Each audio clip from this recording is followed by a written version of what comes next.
वीर नाम सुनते ही लगता है कोई धांसू बंदा होगा, लेकिन रियलिटी उससे काफी अलग थी। न शक्ल में कोई खास बात थी, न स्टाइल में। मोटे फ्रेम वाला चश्मा हमेशा उसकी आंखों पर चढ़ा रहता और कॉलेज के लड़के उसे मजाक में बैटरी कहकर बुलाते थे। लेकिन वीर को फर्क नहीं पड़ता था। वो अपनी ही दुनिया में मस्त रहने वाला लड़का था। पर आज कुछ खास था। वीर क्लास में सबसे पीछे बैठा था, लेकिन उसकी नजरें क्लास के सबसे आगे बैठी रिया पर टिकी थी। रिया, कॉलेज की क्रश, जिसके होठ गुलाब से भी ज्यादा लाल थे और चेहरा ऐसा कि जिसने भी देखा देखता ही रह गया। वीर के दिल में कुछ चल रहा था। गुलाब का फूल हाथ में लेकर वो मन ही मन बुदबुदाया, एक बार ट्राई तो कर, ज्यादा से ज्यादा क्या होगा, रिजेक्ट ही तो करेगी, पर कम से कम तुझे जिंदगी भर पछतावा तो नहीं रहेगा। और बस दिल को काबू में करके वो धीरे धीरे रिया की ओर बढ़ने लगा। क्लास में सब शोर शराबे में मस्त थे, किसी का ध्यान नहीं था वीर पर। तभी जैसे सस्पेंस फिल्म में होता है, गेट खुलता है और प्रोफेसर शुक्ला की एंट्री होती है, वो भी पूरे मूड में। लेकिन वीर का ध्यान तो सिर्फ रिया पर था। उसने गुलाब रिया के हाथ में रखते हुए कहा, रिया, मैं बहुत दिनों से तुमसे कुछ कहना चाहता था। अभी वीर इतना ही बोल पाया था कि पीछे से प्रोफेसर शुक्ला की गरजती आवाज आई, अबे ओ मजनू, ये क्लास है या पार्क? इतना ध्यान किताबों में देता तो पास भी हो जाता और रिया भी इंप्रेस हो जाती। पूरी क्लास ठहाकों से गूंज उठती है। वीर एकदम सन्न, और सबसे ज्यादा जो हंसी उसे चुभती है वो थी रिया की।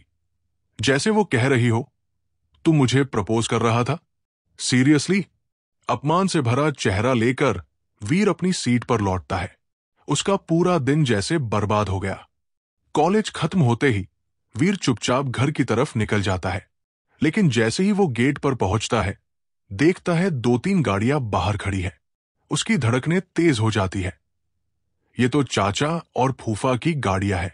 वो अंदर जाता है और देखता है कि घर के ड्राइंग रूम में चाचा फूफा अपनी पत्नियों के साथ मां से बहस कर रहे हैं।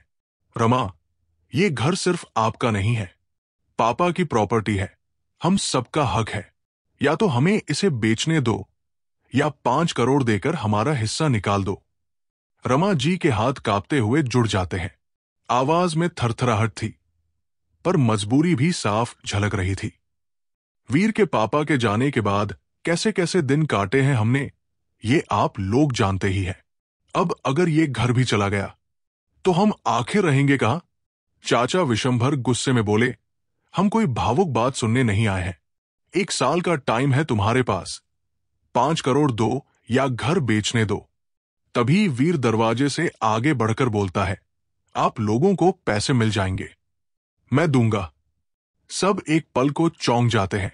वीर की तरफ देखकर फूफा जोगिंदर हंसते हुए बोले, ओ बेटा बैटरी, और तू देगा 5 करोड़? कैसे? पर्ची बेचकर?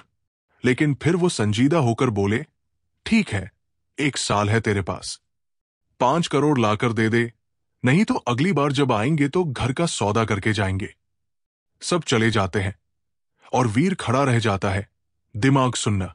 उसे खुद भी नहीं पता था उसने इतनी बड़ी बात कह कैसे दी, लेकिन अब जब कह दी थी तो करना तो पड़ेगा। वो छत पर चला जाता है, अकेला, रात की ठंडी हवा में उलझा हुआ। 2 दिन गुजर जाते हैं।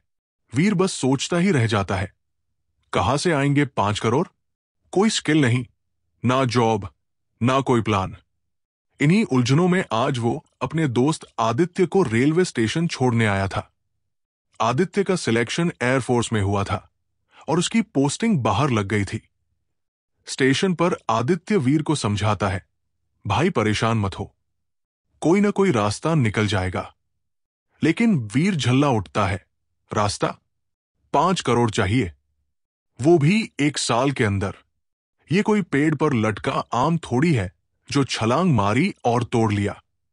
फिर वीर ने लंबी सांस ली, गुस्से को काबू में किया और आदित्य की तरफ देखते हुए बोला, सॉरी यार, गुस्से में थोड़ा ज्यादा बोल गया, तू मेरा सबसे अच्छा दोस्त है, और सच कहूं तो तुझसे ही तो दिल की बात कह पाता हूं। आदित्य हल्के से मुस्कुराया, एक कदम आगे बढ़कर वीर को गले लगाया और बोला, समझता हूं भाई, और हमेशा समझता रहूंगा। जब तक मैं हूं, तू अकेला नहीं है। लेकिन वीर और आदित्य को क्या पता था कि कुछ कदम दूर एक शख्स खड़ा उनकी हर बात बड़े ध्यान से सुन रहा था। वो कोई आम आदमी नहीं लग रहा था। सफेद सफारी सूट, घड़ी की चमक आंखें चौंधिया दे, और आंखों में कुछ ऐसा जो किसी का भी चेहरा पढ़ ले। उधर प्लेटफॉर्म पर आदित्य की ट्रेन धीरे धीरे दाखिल हो रही थी। वीर ने उसका बैग उठाया, कोच तक पहुंचाया और फिर आखिरी बार गले मिलकर बोला, ख्याल रखना भाई। ट्रेन चल पड़ी और वीर वहीं खड़ा रहा जब तक वो ट्रेन उसकी नजरों से पूरी ओझल नहीं हो गई। और तभी वो अजनबी शख्स उसके पास आकर एक बेंच पर बैठ गया और बेहद सधी हुई आवाज में बोला, मैं तुम्हारी जरूरत पूरी कर सकता हूं। वीर चौंकता है, मतलब? ये सुनकर उसके चेहरे पर एक रहस्यमयी मुस्कान आ जाती है और वो बोलता है, अगर तुम्हें वाकई 1 साल में 5 करोड़ कमाने हैं, वो बोला, तो कल दोपहर 12 बजे इस पते पर आ जाना। उसने अपनी जैकेट की जेब से एक काले रंग का कार्ड निकाला और वीर की ओर बढ़ा दिया। वीर ने कार्ड को उलट पलट कर देखा।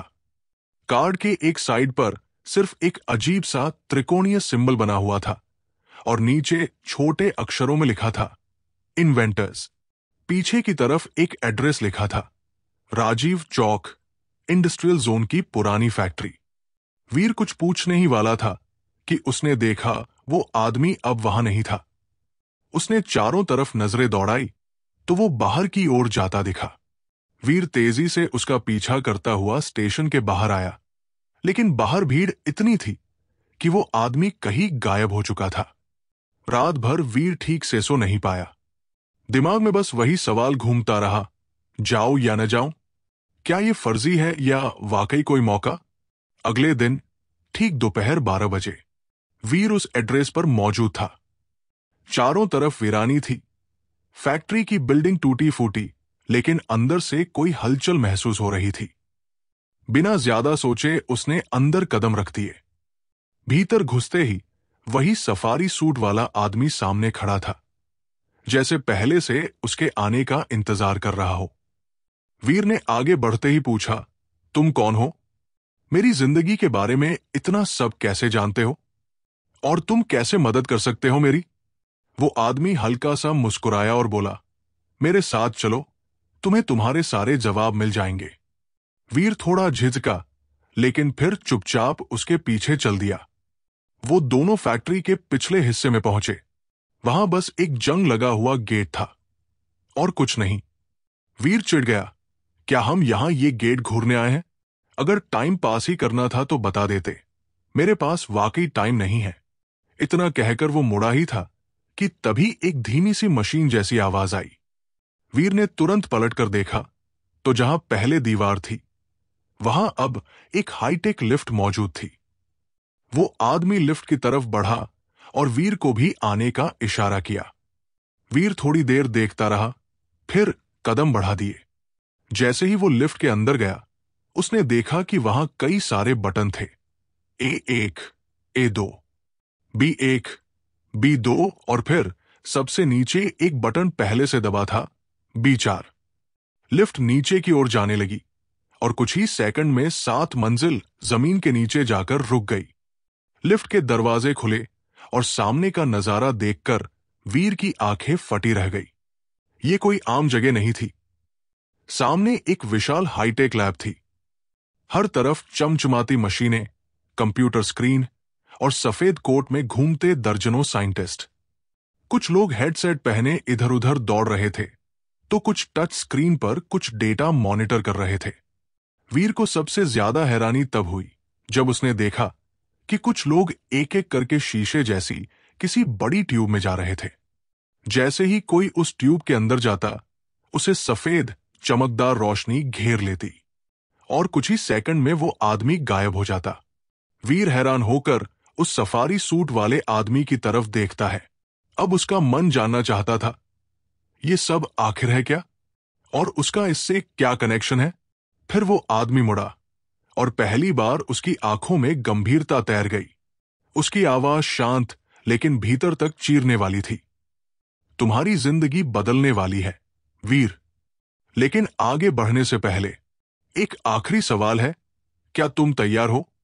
वीर कुछ पल के लिए चुप रहा। उसकी सांसें भारी हो चुकी थी, मन असमंजस से भरा हुआ। तैयार? लेकिन किस चीज के लिए? अभी उसके शब्द हवा में ही थे कि तभी पीछे से किसी की गूंजती हुई आवाज आई। एक अधेड़ उम्र का व्यक्ति, सफेद लैब कोट पहने, चश्मे के पीछे से गहरी लेकिन स्थिर निगाहों से वीर को देख रहा था। दूसरे ग्रह पर जाने के लिए। वीर एक पल को तो सन्न रह गया। उसका दिल तेजी से धड़कने लगा। दूसरा ग्रह? ये क्या मजाक है? वीर लगभग चीखते हुए बोला, धरती के अलावा हमारे सौरमंडल में कोई ग्रह जीवन योग्य नहीं है। साइंटिस्ट मुस्कराया, एक अनुभवी शांति के साथ। सही कहा, हमारे सौरमंडल में नहीं। लेकिन ब्रह्मांड बहुत बड़ा है, वीर, और जीवन सिर्फ पृथ्वी तक सीमित नहीं। वीर की आंखें अब थोड़ी संजीदा हो चली थी। तुम्हें जिस ग्रह पर भेजा जाएगा उसका नाम है ओबिलिटन, एक खतरनाक लेकिन बहुमूल्य प्लेनेट। वहां की जमीन पर एलियन प्रजातियों का शासन है। साइंटिस्ट ने एक बटन दबाया और सामने एक होलोग्राफिक प्रोजेक्शन उभर आया। उसमें एक अजीब सा ग्रह दिख रहा था। नीली आकाश रेखा, लाल पर्वत और चमकते हुए जंतु। ओबिलिटन पर 4 प्रकार की एलियन क्लासेस है। ड्रोन क्लास, न्यूनतम बुद्धि लेकिन झुंड में घातक। स्ट्रेन क्लास, अत्यधिक तेज और आक्रामक जीव। म्यूटेजन क्लास, जेनेटिक रूप से अनियमित, हर बार एक नई शक्ति से लैस। जेनेसिस क्लास, दुर्लभ, प्राचीन और लगभग अमर। ये वही है जिनकी उपस्थिति ही महाविनाश ला सकती है। वीर अब ध्यान से सुन रहा था। फिर उसने पूछा, लेकिन इससे मेरी जिंदगी की समस्या का क्या लेना देना? साइंटिस्ट आगे बढ़ा और उसकी आंखों में एक चमक थी। इन एलियनों को मारकर तुम पाओगे ओरिजिन पॉइंट्स, और अगर किस्मत साथ दे तो मिलेगा सोल कोर, एक जीवित शक्ति का सार जो तुम्हें वो शक्ति देता है जो उस एलियन के पास थी। सोल कोर कई प्रकार के होते हैं, वेपन टाइप, फेरल टाइप और कुछ दुर्लभ जिन्हें अभी तक परिभाषित नहीं किया जा सका। और अगर तुम किसी जेनेसिस क्लास को मारकर उसका कोर निकाल सको तो उसकी कीमत होगी करोड़ों में। वीर अब एकदम चुप हो गया। उसकी आंखों के सामने अपनी मां, अपना घर और 5 करोड़ की डेडलाइन घूमने लगी। डॉक्टर आगे बढ़े और बोले, अब वक्त है तुम्हारे निर्णय का। मैं डॉक्टर त्रिपाठी हूं, इन्वेंटर्स प्रोजेक्ट का हेड। अगर तुम तैयार हो तो तुम्हारी ट्रेनिंग आज से शुरू होगी। वीर ने बिना देर किए उनका हाथ थामा। मैं तैयार हूं, डॉक्टर त्रिपाठी ने मुस्कुराकर कहा। 1 महीने की ट्रेनिंग में तुम्हें सिखाया जाएगा martial arts, alien anatomy, high gravity survival और प्लैनेटरी नेविगेशन, ताकि ओबिलिटन की धरती पर उतरते ही तुम किसी शिकार का हिस्सा न बन जाओ। वीर ने गहरी सांस ली। उसकी आंखों में डर भी था और जिद भी। क्या वीर इस मिशन में सफल होगा? क्या वो करोड़ों कमाकर अपने परिवार को बचा पाएगा, या ओबिलिटन पर उसकी शुरुआत ही उसका अंत बन जाएगी? जानने के लिए देखते रहिए वीरगाथा, सिर्फ और सिर्फ आर्क स्टोरीज पर।